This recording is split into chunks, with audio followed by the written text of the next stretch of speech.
Yeah, I loved it. I learned so much. I had a good time.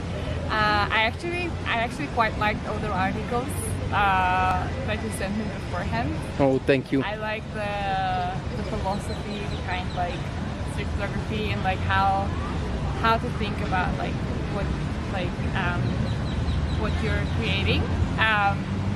But yeah, I also just learned so much about like how to position myself when shooting. I have more courage now to like take better shots from better angles, more central, and then. As the first time in Mexico, it was really useful to see the right places to go, to be in the middle of everything that is interesting.